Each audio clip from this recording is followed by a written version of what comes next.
मित्रांनो, निसर्गाचा न्याय अटल असतो. तो ना वेळेआधी येतो ना वेळेनंतर. आपण या धर्तीवर जे कर्म करतो तेच आपल्यासोबत राहतात आणि एक दिवस आपल्याला त्याचा हिशोब द्यावाच लागतो. म्हणतात माता पिता हे परमेश्वराचे स्वरूप असतात. त्यांची सेवा करणं, त्यांच्या चरणी श्राद्ध ठेवणे हेच खरी भक्ती आहे. पण जेव्हा तेच माता पिता अपमानित होतात, त्यांच्या हृदयाला दुखापत होते, तेव्हा ईश्वरही त्या अन्यायाकडे दुर्लक्ष करत नाहीत. आपल्या शास्त्रामध्ये म्हटलं आहे, पितृसेवा पितृसेवा वनमोक्ष नाही. आजचा प्रसंग त्यांच्यासाठी एक इशारा आहे, जे धन संपत्ती आणि स्वार्थाच्या मोहामुळे नात्यांचा आदर विसरतात. मित्रांनो, ही कथा आपल्याला शिकवेल की जेव्हा माणूस आपल्या कर्तव्यापासून दूर होतो, तेव्हा फक्त त्याचं वर्तमानच नाही, तर त्याचे भविष्यही अंधकारमय होते. मित्रांनो, आपण बरेच जण जाणतो की या संसारात काहीही स्थायी नाही. फक्त आपली कर्मच आपल्याबरोबर राहतात आणि आपल्या भाग्याची निर्मिती करतात. जर आपली कर्म शुभ असतील तर त्याचे फळ आनंददायक येतं आणि सुखदायक येतं. सुखदायक असेल, पण जर आपण आपल्या जीवनात कोणासोबत अन्याय केला, विशेषतः मातापित्यांसारख्या पूजनीय नात्यांसोबत, तर ईश्वराचा न्याय उशिरा का होईना पण येतोच. चला, या कथेद्वारे आपण जाणून घेऊया की लालच आणि स्वार्थामुळे संपूर्ण कुटुंब कसं उद्ध्वस्त होऊ शकते आणि एका पित्याचे दुःख निसर्गाच्या जळाला कसे हाक देते. शेवटपर्यंत जोडलेले राहा, कारण यामध्ये एक असा दिव्य संदेश आहे जो तुमच्या जीवनाला नवी दिशा देऊ शकतो. चला तर कथा सुरू करूया. पण पुढे जाण्याआधी मी तुम्हाला सांगू इच्छिते की गरुड पुराणात म्हटले आहे की कथा किंवा शिकवण जर मध्येच सोडली तर ती पापाच्या श्रेणीत येते. म्हणून तुम्हाला विनंती आहे की हा व्हिडिओ, ही कथा शेवटपर्यंत नक्की पहा. आणि जरी तुम्ही सनातनी असाल तर व्हिडिओला लाईक करून चॅनलला सबस्क्राईब करायला विसरू नका. चला तर कथा सुरू करूया. मित्रांनो, शशिकांत जोशी यांचे घर जुन्या आठवणींनी भरलेले होते. महाराष्ट्रातील एका छोट्या शहरात वसलेले हे घर, जिथे त्यांनी त्यांच्या पत्नी सुमतीसोबत अनेक दशके आनंदाने घालवली होती, आता ते अगदी सुनसान वाटू लागले होते. हेच ते घर होते जिथे शशिकांत यांनी आपल्या चारही मुलींचे बालपण पाहिले होते. याच घरात त्यांनी त्यांच्या मुलींबरोबर खेळताना, हसताना आणि जीवनातील प्रत्येक आनंद अनुभव घेतला होता. शशिकांत जोशी सैन्यातून निवृत्त झाले होते. त्यांच्या चेहऱ्यावर नेहमीच एक कठोर शिस्तबद्ध भाव असायचा, पण त्यांच्या हृदयात कोमलतेची एक खोली होती. ते अतिशय कुटुंबवत्सल व्यक्ती होते आणि त्यांच्या जीवनात सर्वात मोठा आधार होता त्यांची पत्नी सुमती. सुमती फक्त त्यांची पत्नी नव्हती, तर त्यांची खरी सखी, मार्गदर्शक आणि सर्वात मोठा आधारस्तंभ होती. शशिकांत आणि सुमती यांना 4 मुली होत्या: अश्विनी, निशा, पल्लवी आणि निकिता. चारही मुली त्यांच्या स्वतःच्या जीवनात व्यस्त होत्या. लग्नानंतर त्या वेगवेगळ्या शहरात राहायला गेल्या होत्या. शशिकांत आणि सुमती याला नेहमीच आपले नशीब समजून स्वीकारले होते. शशिकांत नेहमी आपल्या घराच्या छोट्याशा बागेत बसून सुमतीसोबत घालवलेल्या क्षणांना आठवण बसत. बागेत लावलेल्या आंब्याची आणि पेरूची झाडे त्यांनीच लावली होती. सुमती या झाडांच्या सावलीत तासनतास बसत असत, कधी पुस्तक वाचत तर कधी शशिकांतसोबत चहा घेत. एके दिवशी शशिकांत त्या झाडाजवळ बसून बडबड करत होते. आठवते का सुमती, जेव्हा तू म्हणाली होतीस की हे झाडं आपल्या मुलींप्रमाणे आहेत, जितकी मोठी होतील तितकीच जास्त सावली देतील. त्यांच्या डोळ्यात पाणी आलं होतं, कारण सुमती आता त्यांच्यासोबत नव्हती. सुमतीचे निधन अचानक झालं होतं. एका रात्री त्यांना छातीत तीव्र वेदना झाली आणि रुग्णालयात पोहोचण्याआधीच सर्व काही संपलं. हा अपघात शशिकांत यांच्यासाठी असा धक्का होता की ज्यातून ते कधी सावरू शकले नाहीत. त्या दिवसानंतर घरात सन्नाटा पसरला. सुमतीच्या जाण्यानंतर शशिकांत यांनी आपल्या मुलींकडून फारशी अपेक्षा ठेवली नाही. मुली फोन करत असत, पण बहुतेक संवाद केवळ औपचारिक असायचा. त्या त्यांच्या स्वतःच्या आयुष्यात व्यस्त होत्या. एक दिवस शशिकांत यांना त्यांच्या मोठ्या मुलीचा, अश्विनीचा फोन आला. पप्पा, तुम्ही एकटे राहता का? आम्ही तुम्हाला सांगितलं होतं की तुम्ही आमच्याकडे या. शशिकांत यांनी उत्तर दिलं, एकटे पण वाईट नाही बेटा. तुझ्या आईच्या आठवणी माझ्यासोबत आहेत. त्या माझा वेळ घालवण्यासाठी पुरेशा आहेत. त्यांनी एक हलकेसे हसून बोलणं संपवलं. अश्विनीने लगेच तिच्या बहिणींना याबद्दल सांगितलं. चौघींनी मिळून निर्णय घेतला की पप्पांना अशा प्रकारे एकटं राहू द्यायचं नाही. त्यांनी ठरवले की पप्पा त्यांच्या घरी 2-2 महिने राहतील. जेव्हा मुलींनी हा निर्णय शशिकांत यांना सांगितला, तेव्हा त्यांनी स्पष्टपणे विरोध केला. मी माझं घर सोडून कुठेच जाऊ शकत नाही. या घरात तुझ्या आईचा आत्मा आहे.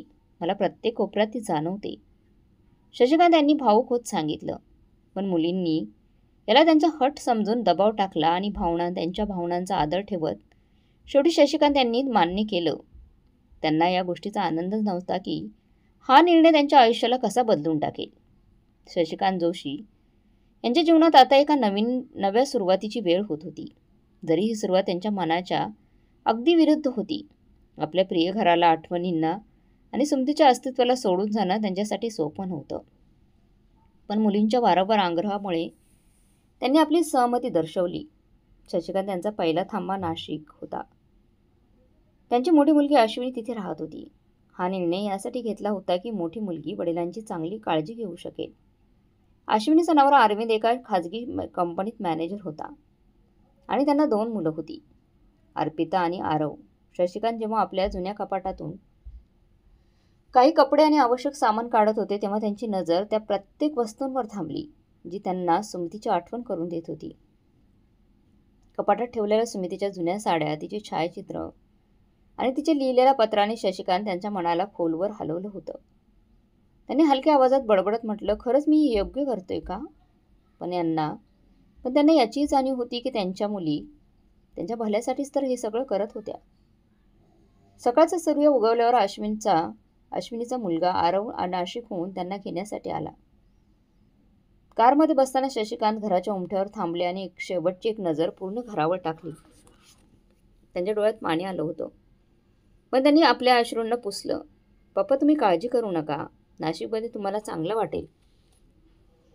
तिथे सगळे तुमची काळजी घेतील. आरवने आश्वासन दिलं. नाशिकला पोहोचल्यावर अश्विनी आणि तिच्या कुटुंबाने शशिकांत यांचं जोरदार स्वागत केलं. जसे ते घरात पाय ठेवतात तशी अर्पिता धावत येऊन तिच्या नानांच्या गळ्यात पडते. नाना, तुम्ही आमच्या घरी यायला इतके दिवस का लावले? अर्पिताने तक्रारयुक्त स्वरात विचारलं. अश्विनीने शशिकांत यांना त्यांच्यासाठी तयार केलेली खोली दाखवली. खोली सुंदर पद्धतीने सजवली होती. तिथे एक आरामदायक पलंग, कपाट आणि त्यांच्या गरजेच्या सगळ्या काही गोष्टी ठेवलेल्या होत्या. पप्पा, ही खोली खास तुमच्यासाठी तयार केली आहे. तुम्हाला काही त्रास होणार नाही, अश्विनीने हसत सांगितलं. सुरुवातीला शशिकांत यांना इथे राहणं आवडलं. नातवंडांसोबत वेळ घालवणं, त्यांचं शाळेचं बोलणं ऐकणं आणि त्यांच्यासोबत खेळणं हे त्यांच्यासाठी आनंदाचे क्षण होते. अश्विनी ही त्यांना सतत आनंदी ठेवण्याचा प्रयत्न करत होती. शशिकांत यांची दिनचर्या ठरलेली होती. सकाळी लवकर उठून ते पूजा करत, मग चहा पिता पिता वर्तमानपत्र वाचत, दुपारी ते मुलांशी गप्पा मारत किंवा टीव्ही बघत, संध्याकाळी ती घराच्या बागेत बसून भूतकाळातील आठवणीत रमून जात होते. पण हा आनंदाचा अनुभव फार काळ टिकला नाही. एका आठवड्यानंतरच अश्विनी आणि अरविंद यांच्यात भांडणं होऊ लागली. बहुतेक वेळा ती भांडणं पैशांवरून होत असत आणि कधी ती भांडणं शशिकांत यांच्या खोलीपर्यंत पोहोचत त्यांना ऐकायला जात. एका संध्याकाळी जेव्हा शशिकांतजी पूजा करत होते, अरविंदने अश्विनीला विचारलं, तुझे पप्पा इथे किती दिवस राहणार आहेत? बघ, आपल्या खर्चामध्ये किती वाढ झाली आहे. वीज बिल, राशन आणि वरून त्यांच्या डॉक्टरांचा औषधांचा खर्चही. अश्विनीने रागात उत्तर दिलं. तर मी काय करू? त्यांना एकटं सोडू? शशिकांत यांनी ह्या गोष्टी ऐकल्या. त्यांचं मन खूप दुखावलं, पण ते काहीही बोलले नाही. दुसऱ्या दिवशी अश्विनीने हळुवारपणे शशिकांत यांच्याशी बोलायला सुरुवात केली. पप्पा, तुम्हाला एक गोष्ट सांगायची होती. अरविंद म्हणतोय की तुमच्यासाठी येणाऱ्या औषधांचा खर्च थोडा जास्त होत आहे. तुम्ही जर थोडी मदत करत असाल तर. शशिकांत यांना समजले की आता विषय पैशांवर आला आहे. त्यांनी कुठलीही चर्चा न करता आपल्या पैशांचा एक भाग त्यांना दिला. बेटा, पैशांची चिंता करू नको. जितकी शक्य होईल तेवढी मी मदत करेन. त्यांनी सांगितलं. वेळ जात होता, पण शशिकांत यांना आता असं वाटू लागलं होतं की इथे एक पाहुण्यापेक्षा जास्त काहीच नाहीत मी. अश्विनी जे सुरुवातीला दाखवलेलं प्रेम होतं, जवळीक होती, ती हळूहळू अदृश्य होत होती. अरविंद आता त्यांच्याशी नीट बोलतही नव्हता आणि मुलंही त्यांच्या शाळा आणि मित्रांमध्ये व्यस्त होती. शशिकांत यांचा वेळ एकट्यानेच जात होता. त्यांना नेहमीच सवय होती की ते आपल्या खोलीत बसून सुमतीचा फोटो पाहायचे आणि तिच्याशी बोलायचे. सुमती, खरंच मी ओझं बनलोय का? मी चूक केली का? जेव्हा मला वाटलं की माझी स्वतःची मुलं माझा आधार होतील. एके दिवशी अरविंदने अश्विनीला सांगितलं, तुझ्या पप्पांची खोली सगळ्यात मोठी आहे. जर ती भाड्याने दिली तर आपल्याला दरमहा चांगले पैसे मिळतील. त्यांना सांग की त्यांची लहान खोलीत राहायला जावं त्यांनी. अश्विनी जेव्हा ही गोष्ट शशिकांत यांना सांगितली तेव्हा तेव्हा त्यांचं मन पूर्णपणे तुटलं. त्यांनी काही उत्तर दिलं नाही आणि फक्त एका मोठ्या शांततेत गेलं. त्यांना जाणवलं की आता इथे राहणं शक्य नाही. शशिकांत जोशी आता त्यांच्या मोठ्या मुलीच्या अश्विनीच्या घरातून नाशिकमधून निघून मुंबईला जाण्याची तयारी करत होते. नाशिकमध्ये घालवलेले 2 महिने त्यांच्यासाठी भावनिक प्रवासापेक्षा कमी नव्हते. सुरुवातीला तिथे जवळीक मिळाली, पण हळूहळू ती जवळीक स्वार्थ आणि औपचारिकतेत बदलत होती. जेव्हा अरविंद त्यांच्या खोलीला भाड्याने देण्याची गोष्ट केली तेव्हा शशिकांत यांनी ठरवलं की आता इथे राहणं शक्य नाही. शशिकांत यांचे जावई निशाचे पती रोहित यांना नाशिकहून घेण्यासाठी आले होते. रोहित व्यवसायाने वकील होते आणि आपल्या कामाच्या व्यस्त दिनचर्येत गुंतलेले असायचे. पप्पा, मुंबईत तुम्हाला खूप चांगलं वाटेल. तिथलं वातावरण काही वेगळंच आहे. निशाने तुमच्यासाठी एक वेगळी खोली तयार केली आहे आणि मुलं तुमच्या येण्याची आतुरतेने वाट पाहत आहे, रोहितने कारमध्ये बसल्यावर सांगितलं. शशिकांत हलकंसं हसले आणि खिडकीच्या बाहेर पाहायला लागले. त्यांनी जाणीवपूर्वक कोणताही उत्साह दाखवला नाही. त्यांच्या अपेक्षा आधीच नाशिकमध्ये तुटलेल्या होत्या.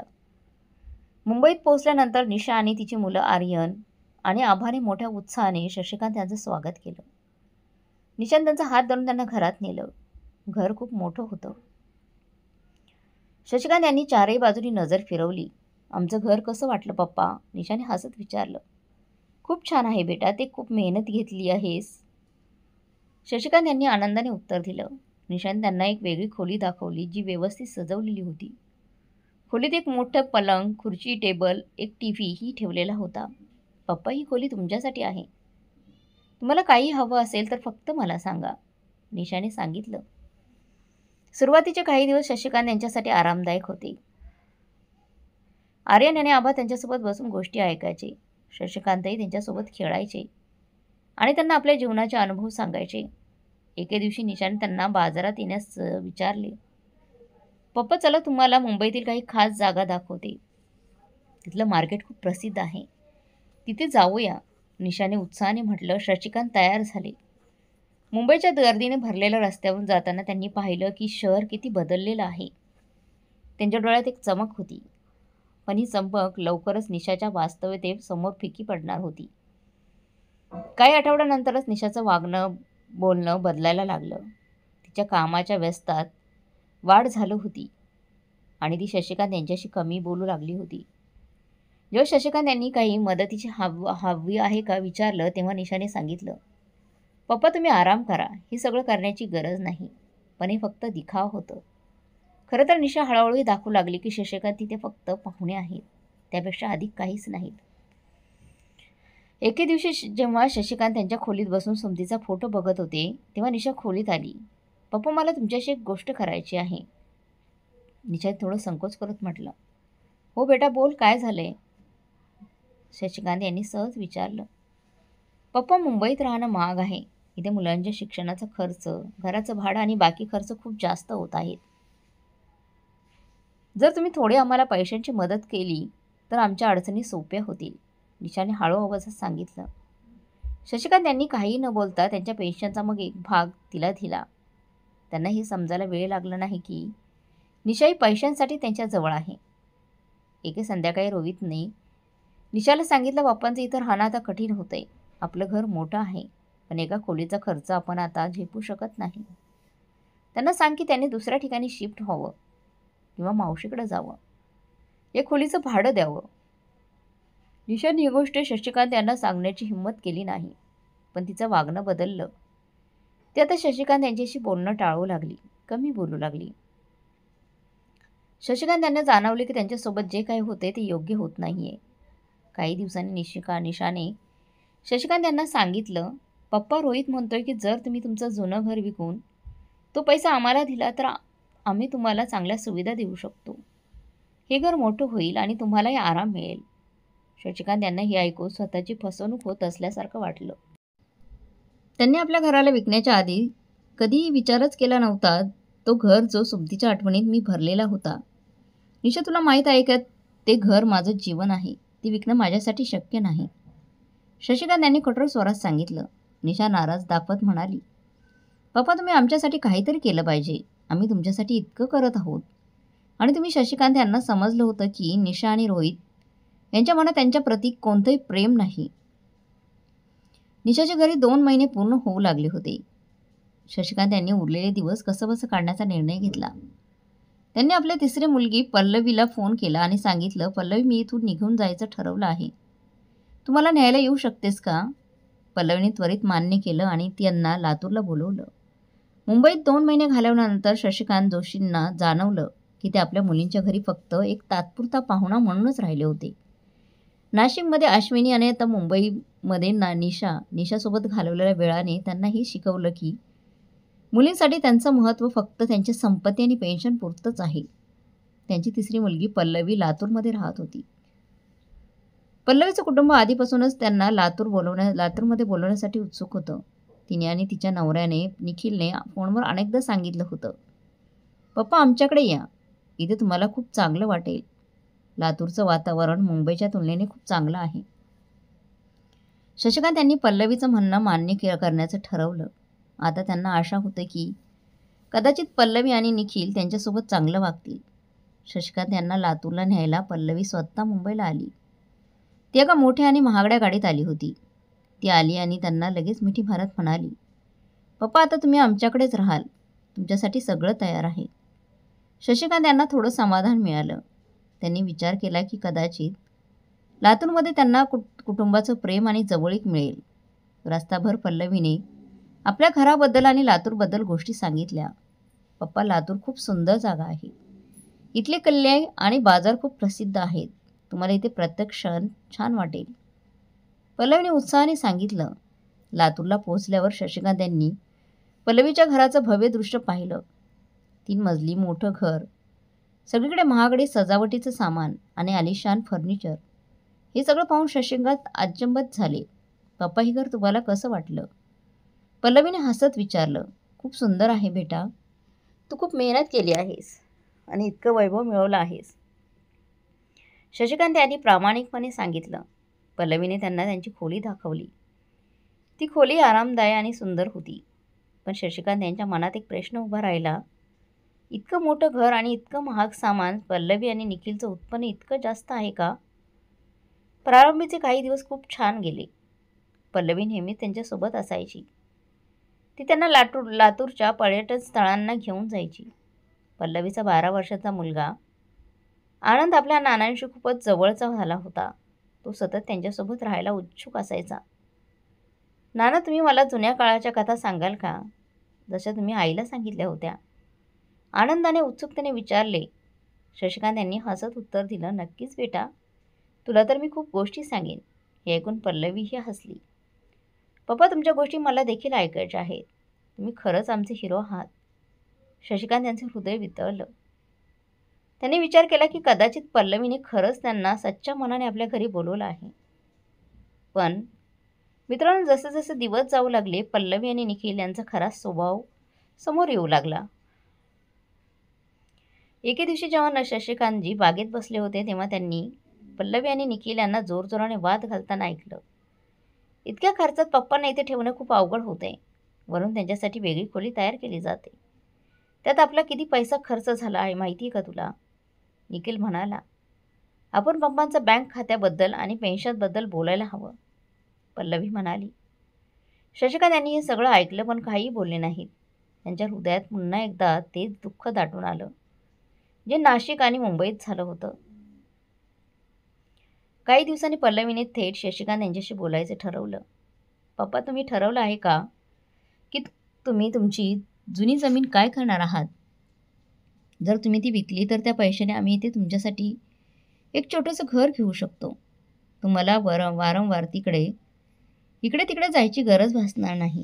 शशिकांत यांनी तिचं बोलणं शांतपणे ऐकलं आणि म्हणाले, बेटा, ती जमीन माझी आणि तुमच्या आईची आयुष्यभराच्या कष्टांची आहे. मी तिला अशा प्रकारे विकू शकत नाही. पल्लवीला हे उत्तर अजिबात आवडलं नाही. ती रागाने म्हणाली, पप्पा, आम्ही तुमच्यासाठी इतकं काही करत आहोत. तुम्ही आमची मदत केली पाहिजे.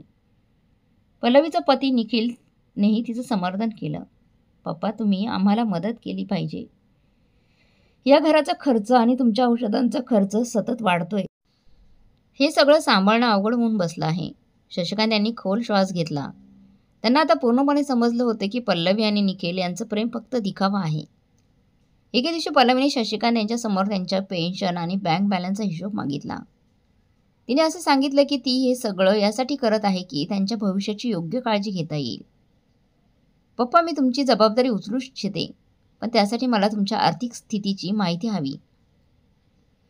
ती म्हणाली. शशिकांत यांना जाणवलं की आता त्यांची मुलं त्यांना एक माणूस नाही तर एक चालणारी संपत्ती समजत आहेत. लातूरमध्ये घालवलेले 2 महिने त्यांच्या दृष्टीने खूपच त्रासदायक ठरले. त्यांना जाणवले की त्यांच्या प्रत्येक मुलीसाठी ते केवळ पैसे आणि संपत्तीपुरतेच महत्त्वाचे आहेत. शशिकांत यांनी पल्लवीला सांगितलं, बेटा, आता मला माझ्या सगळ्यात लहान मुलीकडे निकिताकडे जायचं आहे. तिने मला बोलवलं आहे. पल्लवीने मग कुठलीही चर्चा न करता त्यांना जाऊ दिलं. पण तिच्या चेहऱ्यावरची तिची नाराजी स्पष्ट दिसत होती. लातूरमध्ये 2 महिने घालवल्यानंतर शशिकांत जोशी यांनी एका खोल उदासीत जाणवले की त्यांची तिसरी मुलगी पल्लवी ही त्यांच्या पहिल्या 2 मुलींसारखीच निघाली.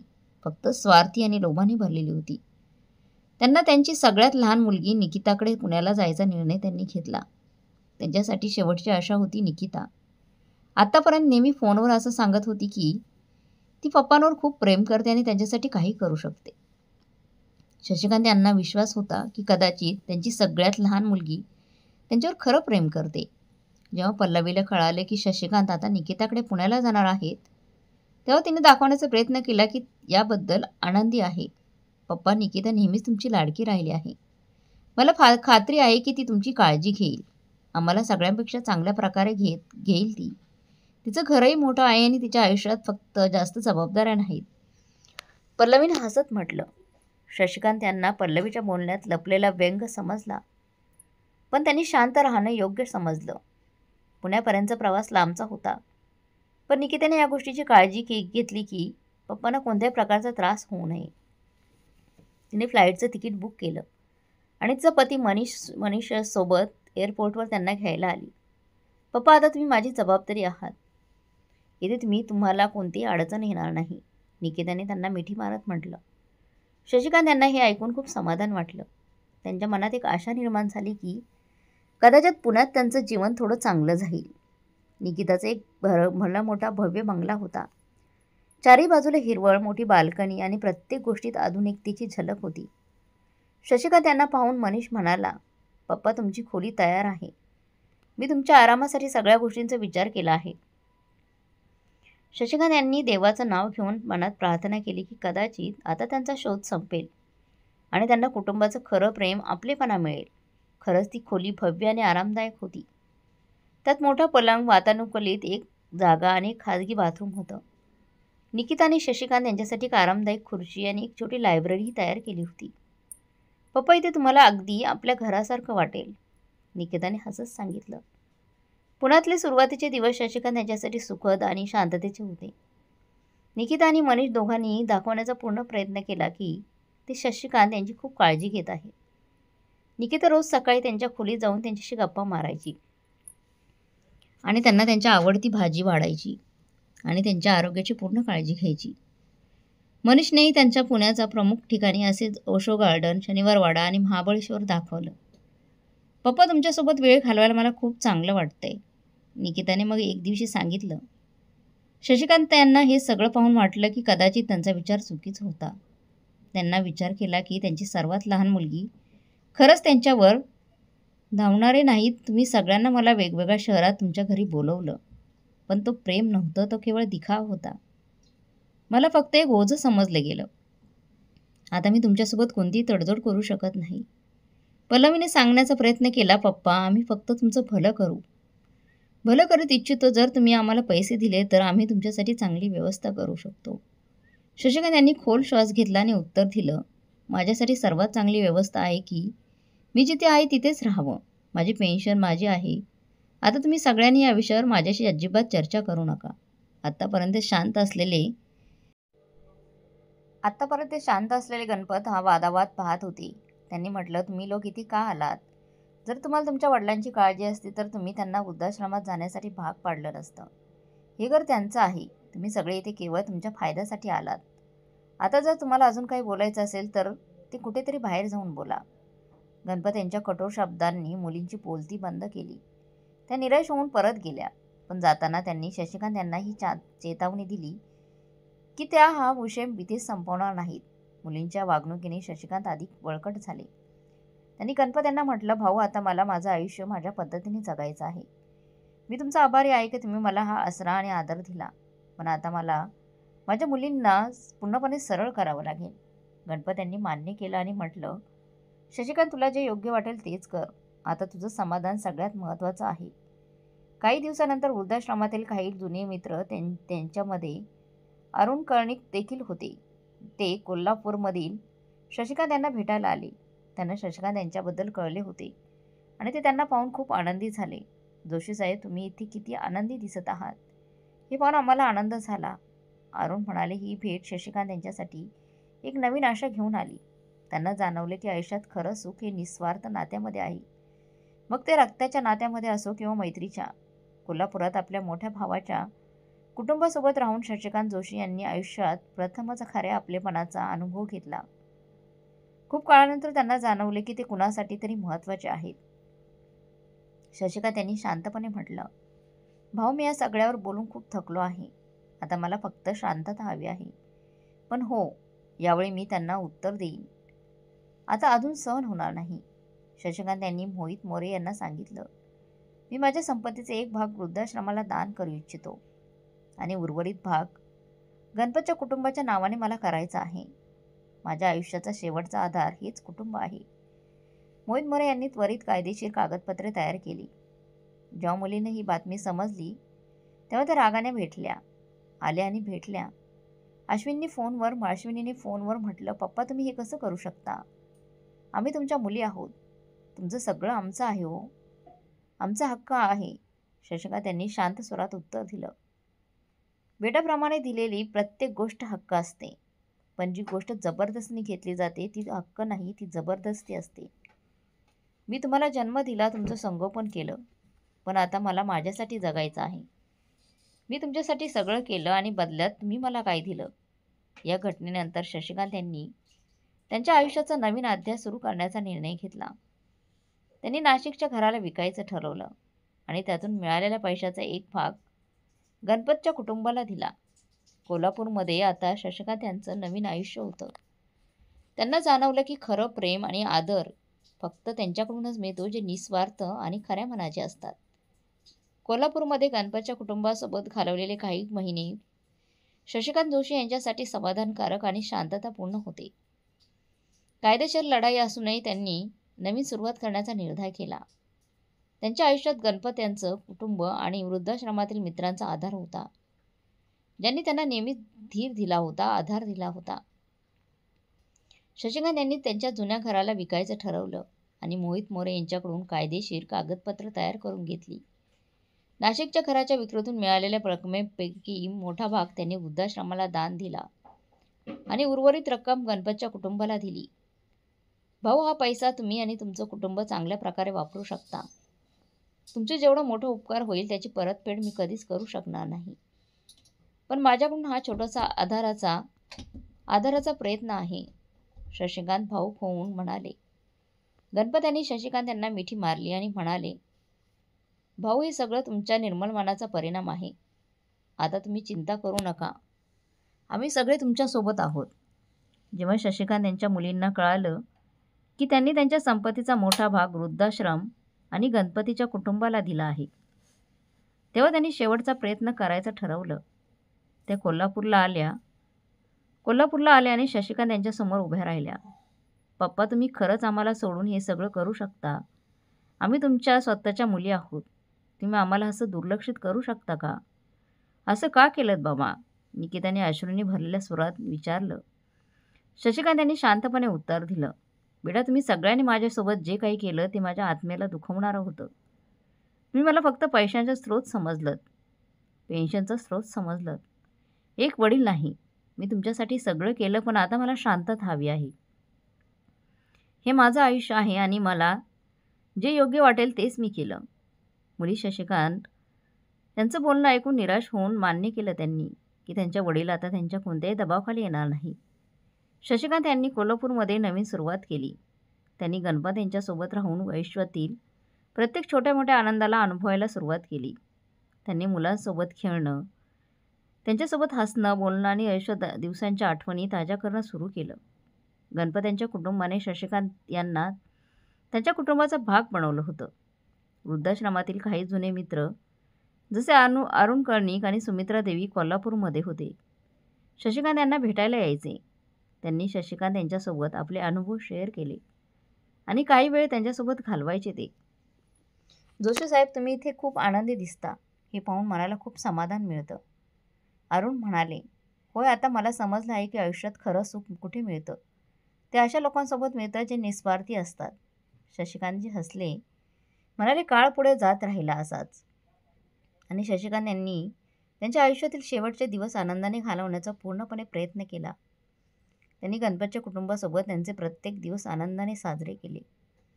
आणि एक दिवस जेव्हा शशिकांत त्यांच्या खोलीत बसले होते, त्यांनी गणपत यांना बोलवलं आणि म्हणाले, भाऊ, मला आता माझ्या आयुष्याचा शेवट जाणवतोय. मी माझं आयुष्य खूप आनंदाने जगलो आहे आणि आता मला शांती हवी आहे. गणपत आणि शशिकांत यांना मिठी मारून म्हटलं, भाऊ, तू खूप संघर्ष केला आहेस. आता तुला शांतता आणि शांती मिळू दे. शशिकांत यांची तब्येत हळूहळू खालावत चालली होती. गणपत आणि त्यांचे कुटुंब त्यांची काळजी घेण्यात कोणत्याही प्रकारची कसर सोडत नव्हतं. एका रात्री शशिकांत यांनी त्यांच्या भावाला सांगितलं, भाऊ, जर माझ्या मुली मला भेटायला आल्या तर त्यांना माफ करून टाक. तर जशा आहेत ना तशा माझ्याच मुलीच आहेत. पुढच्या सकाळी शशिकांत यांनी मग शेवटचा श्वास घेतला. गणपत आणि त्यांचं कुटुंब त्यांच्या जवळच होतं. त्यांनी त्यांच्या भावाला प्रेमाने आणि सन्मानाने निरोप दिला. शशिकांत यांच्या मृत्यूनंतर गणपत यांनी त्यांची इच्छा पूर्ण केली. त्यांनी शशिकांत यांच्या संपत्तीपैकी काही भाग वृद्धाश्रमाला दान केला आणि उरलेले पैसे त्यांच्या कुटुंबाच्या भल्यासाठी वापरले. गणपत यांच्या कुटुंबाने शशिकांत यांच्या स्मृतीत एक छोटंसं उद्यान तयार केलं, जिथे लोक येऊन शांतता आणि शांती अनुभवू शकतील. शशिकांत जोशी यांच्या कथेने शिकवलं की या गोष्टीतून आपण असं शिकू शकतो की आयुष्यात खरं सुख आणि शांतता, निस्वार्थ प्रेम आणि सन्मान यामध्येच आहे. त्यांच्या मुलीने जे काही केलं ते एका वडिलांच्या आत्म्याला ठेच पोहोचवणारं होतं. पण शेवटी त्यांनी त्यांच्या आयुष्याच्या शेवटच्या दिवसात खरं सुख अनुभवलं. गणपत आणि त्यांच्या कुटुंबाने हे सिद्ध केलं की रक्ताच्या नात्यापेक्षा जास्त महत्त्वाचे काही नातेसंबंध असतात, जे आयुष्याला खरा अर्थ आणि आनंद देतात. प्रेक्षक मित्रांनो, निसर्गाचा न्याय कधीच अपूर्ण राहत नाही. ही कथा आपल्याला शिकवते की आयुष्यात केलेल्या कर्माचं फळ निश्चितच मिळतं. आई वडील आपलं आयुष्याचं मूळ असतात आणि त्यांची सेवा करणं, त्यांना जीव लावणं, त्यांची काळजी घेणं हा आपल्या धर्माचाच एक भाग आहे. जी संतती आपल्या आईवडिलांचा अपमान करते, त्यांना दुर्लक्षित करते, त्यांची काळजी घेत नाही किंवा स्वार्थाच्या कारणाने त्यांना त्रास देते, ती फक्त या आयुष्यातच नव्हे तर पुढच्या जन्मामध्येही आपल्या कर्माचा परिणाम भोगते. शास्त्रामध्ये म्हटलं आहे की आईवडिलांची सेवा ही सर्वात मोठी पुण्यकर्म आहे आणि त्यांचा अपमान हा सर्वात मोठा पाप आहे. ही कथा एक इशारा आहे की संपत्ती आणि पैसा आणि स्वार्थाच्या मागे धावणारे लोक आपल्या नात्यांना गमावतात आणि शेवटी निसर्गाच्या कठोर न्यायाला सामोरं जातात. कर्माचं फळ नक्कीच मिळतं. कर्म आनंदाने कारण बनतात, तर वाईट कर्म दुःखाचं म्हणून खरं सुख फक्त प्रेम, सन्मान आणि सेवेत आहे. ईश्वराचा आशीर्वाद तिथेच मिळतो जिथे आईवडिलांचा सन्मान केला जातो. आजच्या या कथेने आपल्याला ही मोठी शिकवण दिली आहे की आयुष्यात केलेल्या कर्माचं फळ अटळ असतं. आईवडिलांचा सन्मान, त्यांची सेवा आणि त्यांचा आशीर्वाद आपल्या आयुष्यात सर्वात मोठं भांडवल आहे. जे लोक आपल्या स्वार्थ आणि लालसेचे भांडवल नष्ट करतात ते कधी सुख आणि शांतता अनुभवू शकत नाही. मित्रांनो, त्यांना कर्माचं फळ नक्कीच मिळतं. तरुणपणात जर आपण इतरांच्या भावनांची कदर केली नाही, विशेषतः आपल्या आईवडिलांची, सासू-सासऱ्यांची, तर भविष्यात त्यांच्या कर्माचं वाईट परिणाम आपल्याला सहन करावेच लागतील. जर आपल्या आईवडिलांकडे प्रेमाने, आदराने आणि सेवाभावनेने पाहिलं नाही, तर आपले नातेसंबंध तुटतात आणि त्याचा परिणाम आपल्या मानसिक आणि भावनिक दुःखात होतो. नात्यांना जर स्वार्थाच्या दृष्टिकोनातून पाहिलं तर ते नातं तुटण्याला वेळ लागत नाही. त्यामुळे केवळ दुसऱ्यांना त्रासच होतो, तर आपणही एकाकीपणाचं दुःख भोगतो. तरुणाने आपल्या कर्माबद्दल नेहमीच सावध असायला हवं, कारण आयुष्याच्या उत्तरार्धात तेच कर्म आपल्या आयुष्यावर परिणाम करतात. जीवनात सन्मान, प्रेम आणि आदर कायम ठेवणं हेच खरं सुख आहे. खरं आहे ना? मित्रांनो, तुम्हाला काय वाटते कमेंट बॉक्समध्ये नक्की कळवा. आणि आजची कथा चांगली वाटली असेल तर लाईक, शेअर, सबस्क्राईब नक्की करा. धन्यवाद.